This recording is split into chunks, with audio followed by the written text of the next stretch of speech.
Hello hi friends, welcome to our YouTube channel. మనం ఏం ఆలోచిస్తామో అదే మనం అవుతాం. ఇదేదో మోడర్న్ సైకాలజీ కాన్సెప్ట్ కాదు. ఈ సత్యాన్ని 5000 ఏళ్ల కిందటే భగవద్గీతలో శ్రీకృష్ణుడు స్పష్టంగా చెప్పారు. నీ ఆలోచనలే నీ జీవితం. నీ మనసులో ఉన్న భావాలే నీ భవిష్యత్తును తీర్చిదిద్దుతాయి. ఈరోజు యద్భావం తద్భవతి అనే గీతా సూత్రం మన జీవితంలో ఎలాగ మార్పు తేగలదో చూద్దాం.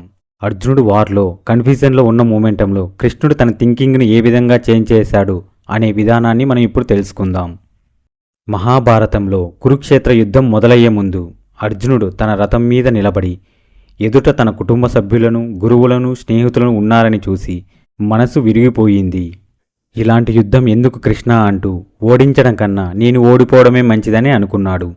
అప్పుడు ఆయన చేతులు వణికాయి, విల్లు కింద పడిపోయింది.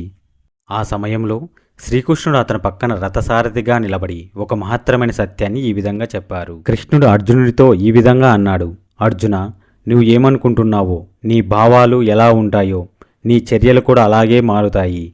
నీ భయం, సందేహం ఇవి నీ విజయానికి అడ్డుగోడలు. నీ కర్తవ్యాన్ని ఆచరించు, ఫలితం గురించి ఆలోచించకు. కృష్ణుడు చెప్పిన మాటలు విన్న అర్జునుడు తన ఆలోచనలు మార్చుకున్నాడు. క్షణం నుంచే అతని శరీరంలో కొత్త శక్తి వచ్చింది.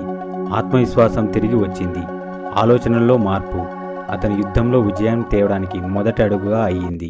ఏ పరిస్థితిలోనైనా మన ఆలోచనలు మారితే మన చర్యలు మారుతాయి. యద్భావం తద్భవతి అంటే నువ్వు ఏ భావంతో కలిగి ఉంటావో అదే నీ జీవితంలో ప్రతిబింబిస్తుంది. సైన్స్ కూడా అదే చెప్తుంది. పాజిటివ్ థింకింగ్ నీ బ్రెయిన్ని కెమిస్ట్రీనే మార్చేస్తుంది. రీసెర్చ్ ప్రకారం పాజిటివ్ థాట్స్ డోపమైన్, సిరోటిన్ లాంటి ఫీల్ గుడ్ కెమికల్ని రిలీజ్ చేస్తాయి. ఇవి డిసిజన్, హెల్త్, సక్సెస్ అన్నిటినీ ఇంప్రూవ్ చేస్తాయి.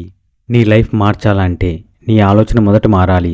ఫస్ట్ వన్, ప్రతిరోజు ఉదయం నువ్వు పాజిటివ్ అఫర్మేషన్ చేసుకో, నేను నా లక్ష్యాలను సాధిస్తాను. సెకండ్ వన్, నెగిటివ్ న్యూస్ను మరియు డౌట్స్ పీపుల్ నుండి దూరంగా ఉండు. థర్డ్ వన్, నీ గోల్స్ను ప్రతిరోజు 2 నిమిషాలు కళ్ళ ముందు విజువలైజేషన్ చెయ్యి. మార్పు ఎక్కడో బయట నుండి రాదు, మార్పు నీలోనే మొదలవుతుంది. నీ ఆలోచనలు చేంజ్ చెయ్యి, నీ జీవితం చేంజ్ అవుతుంది. సో ఈ వీడియో ఇంతే. ఇలాంటి మరిన్ని వీడియోస్ కోసం మా ఛానల్ని సబ్స్క్రైబ్ చేయండి, లైక్ చేయండి. Thanks for watching. జై హింద్.